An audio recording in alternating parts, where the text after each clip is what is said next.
This is the NearStream VM20, a pro-level streaming camera that features 4K video, a 10 times optical zoom that extends to 40 times with hybrid zoom, omnidirectional audio with AI noise cancelling, and even a cute little remote control.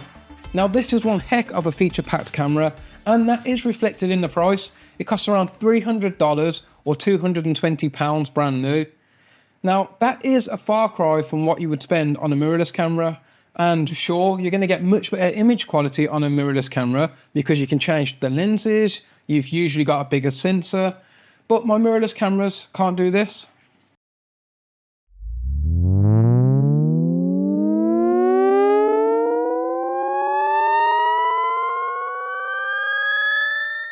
It's weird. When I first got this package, I wish I had recorded myself opening it because it was huge. I just wasn't expecting it to be as big as it was. Now for reference, this is the webcam that I usually use. So yeah, pretty small, not too bad. That was a good webcam back in the day as well. That's like a 1080p webcam. Compared to this, it is a minnow. So this camera is almost like a little handy cam, and there's good reason for that as well. And that is because there's so many features packed into it. So starting with the body itself, which is really premium feeling, by the way, a lot more than what I was expecting. On the very bottom, you've got a 1/4" mount, which is really useful because at the moment I've managed to mount it to a mini tripod.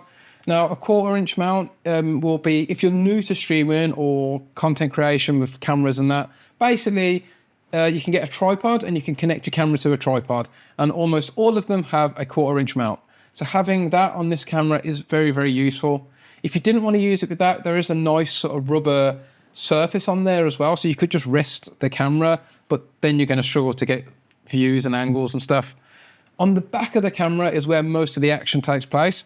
We have got a HDMI cable, which is really useful because you could actually run that HDMI cable out into a card and have multiple cameras set up, which is really, really cool. Now I think NearStream do make a capture card. I'll leave a little graphic and a link in the description if I can find it. Next to that, you have your USB-C. This goes from the camera into your computer and it's plug and play. It's so easy to do. Finally, next to that, you have your RJ45 network port. And again, you can use this to link multiple cameras together. So if you want the studio's worth of cameras all working nice and conveniently that can all zoom in and out, this is a real no-brainer. Now, importantly, we come to our audio options as well. The camera can record 360 degrees of sound. So for any sound people out there, this would be an omnidirectional microphone. They do claim to have AI noise cancelling, and I'll test that out in a little bit. My theory on this though is that it won't be that good. If you're really getting into content creation or streaming, you've probably seen your favorite streamers, they've all got decent mics. Simply put, there is no substitute for having a proper mic, and there's no reason why you shouldn't get a proper mic if you're gonna take this seriously. Now, the omnidirectional mic on here might be good, but I'm just gonna say now, I don't think it will be great. And that's not a knock on NearStream. Other companies have said things like this before as well. The Panasonic G100, I believe, had some sort of omnidirectional sound, and it wasn't that great. You really want a mic next to your mouth, simple as that.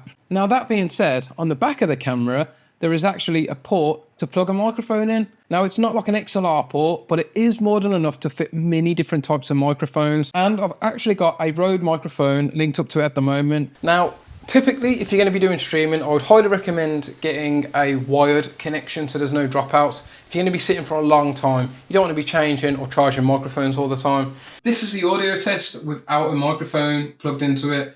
How does it sound? Am I right? I suspect that I am.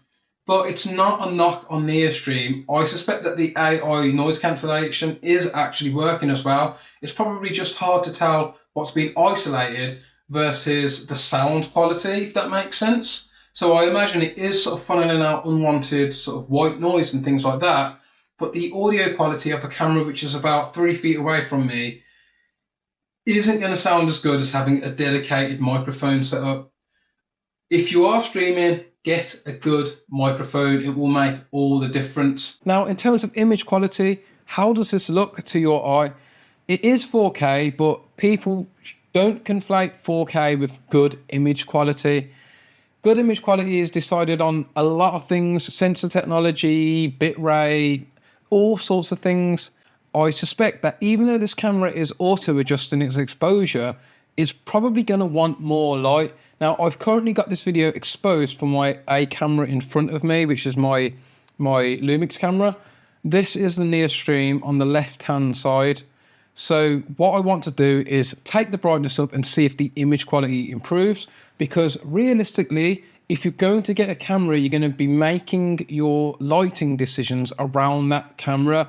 So I want to make sure I'm giving this a fair test by giving this camera a little bit more lighting, and let's see how that affects the image quality. Okay, so what I've done now is I've doubled my light output, and I've noticed that the image quality has improved. Can you notice a difference? I want to be clear about the image quality here. The footage does take a hit from compression on export, and then YouTube adds another layer of compression on top. Let's be honest, the image is soft and simply not in the same league as what you'd get from a mirrorless camera. That said, the real strengths of the NearStream VM20 are its versatility and the fact that its image quality is excellent compared to a standard webcam. Now, you have to also be aware that once this video goes up to YouTube, it will go through a level of YouTube compression as well. And if you watched Gerald Undun's video recently, there's these tricks you can do to try and improve the quality, but that's difficult for me because I'm trying to prove what the quality of this camera's like, so I don't really want to tamper with the image too much. So how does this look? Is it good? Is it holding up? Let me know in the comments below. But please remember, if you're getting a camera, you're going to build your setup around that camera. This camera also has autofocus built into it as well, which in a bit I'll show you that you can actually turn it off. I don't know why you would turn it off, but you can. With a camera with a smaller sensor, you're going to have a bigger depth of field. And I don't think the autofocus on this is as good as, say, a Sony or a Canon camera, or even the Lumix I'm showing on now. But it's completely usable. It is fine. It is much better than I thought it was going to be. Now, when I was zooming in and out, you do notice that it will struggle to keep up a little bit. Or if you move dramatically out of the scene and come back, then it might take a second to find you. But the reality is, if you're going to be sitting to do a live stream, you're not going to be running around doing crazy tests like this. Am I in focus? Am I in focus? Chances are you're probably not going to be doing that. So I think the autofocus is really good, and I think the image quality is, from what I can tell, really good. It's sharp, it's clear, and it doesn't look pixelated or noisy like smaller sensor cameras can be sometimes. So that's quite impressive. Now, talking of image quality, I have to bring up the optical zoom as well. It's got a 10 times mechanical zoom, and then the rest is all optical zoom. Now, optical zoom, the more you zoom in, the more quality you're going to lose. And I think you'll even get a little bit of tonal color shifting as well. Again, in a realistic scenario, I don't really know when you're going to be zooming in and out that extreme. I think you're going to be using it to make small adjustments to your frame, like what I've done here today. And finally, on the matter of image quality, there is also a mode in this camera called HDR. HDR stands for High Dynamic Range. Regular TV is a standard dynamic range. A high dynamic range allows you to record more detail in your colors. For most people, I don't think this is going to be a problem. I think you should probably stick to shooting in standard. But for someone like me who is going to be doing a lot of video editing, the chances are I'm going to be mixing this in with my other video footage as well, especially for the reasons for why I wanted a camera like this in the first place become apparent, which I'll bring up in a little bit. Having the ability to record HDR, put it into my computer, drop it into Premiere Pro, I can convert that back to Rec 709 and still have a load of color detail and information to change in post. So I do really like that that's there. However, there is a caveat, and that caveat is the camera automatically records in either, I'm guessing, 60 and 30p and 50 and 25p, because in the app, which I'll show you in a bit, there is a 50 Hertz mode and a 60 Hertz mode. That's PAL and NTSC, depending on what part of the world you're in. But when you put on HDR mode, it automatically turns it back to 30p, and I'm guessing 25p. Now, I reached out to NearStream about this and they said this is something they could look at optimizing in the future. And I really hope they do, because ideally, if I'm going to have HDR, I would want it in both 60p and 30p or 50p and 25p. Just allow it on all the modes. It's going to make life much easier, and it's going to be much more compelling to film content with the camera if that is able to be unlocked. So this is the NearSync app. And from this app, you can actually control a number of the settings, including you can go down to device setting and you've got the ability to flip the screen horizontally or vertically. Now, this is the problem I was talking about. Mine came pre-flipped and I thought there was something wrong with the camera. And I had to go into the menu system using the remote to change it. So if your camera is flipped, you have to go into your remote menu settings and you can change it from there. You can change it in here as well, but you can do it in the remote. That's how I did it in a way.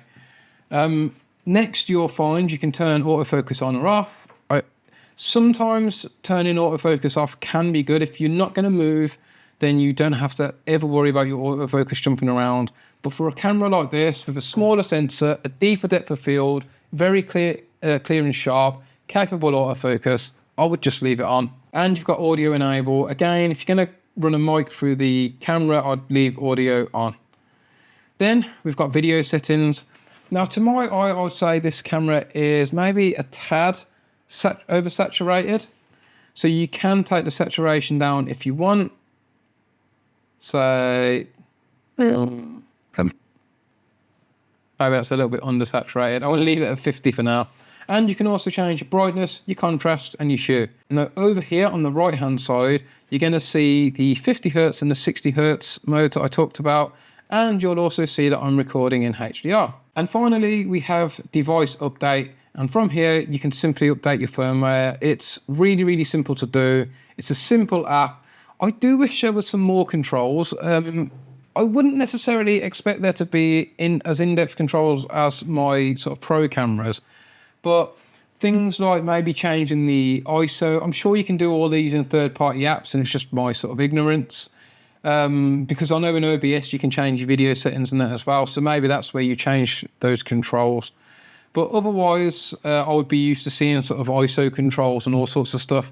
Things that may not be sort of found in streaming cameras to begin with. I'm probably not the intended audience for this camera because I'm not a full-time streamer.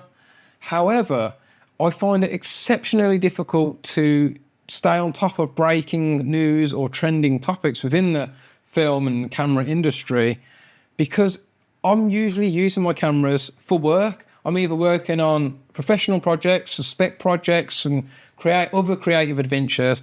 And having to de-rig or recharge equipment on the fly can be a pain in the butt.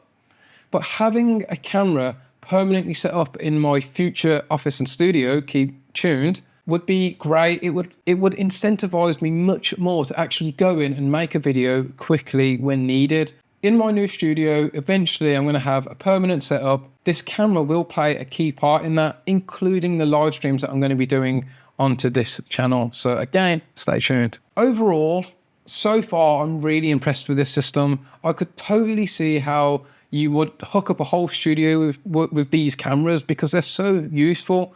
I used to work at a TV studio and they had a similar setup with some like robotic cameras. And I wonder if you could do that. I wonder if you could set up like a robotic thing and have these twist and turn. That'd be awesome. Another test that I want to do actually on the note of testing things is we've got a HDMI out on here. Now I've got an Atomus Ninja Atom X add-on where you can put HDMI sources into it and use it as a mini sort of vision mixer. I want to know if I can stick this camera into that, my other camera into that, and even maybe my S9 into that as well, and have like a multi-camera setup, because that would be so cool. I think it's a great little camera, and I actually really want to thank NearStream for sending it me for review. They did allow me to keep it, but I was very clear they did not get to see the review before it was posted. I did reach out about a few technical issues, but they have no idea what I've said in this review. So it's just completely my thoughts, feelings, and opinions about the product itself. Now, are you thinking of getting into streaming? Have you looked at streaming options out there? And is this a camera that you've came across and are interested in? Let me know in the comments below. And I'll get back to you with another video because I've got 3 on the back burner because I've got so much going on right now. And hopefully it won't be too long. I'll catch you all next time. See ya.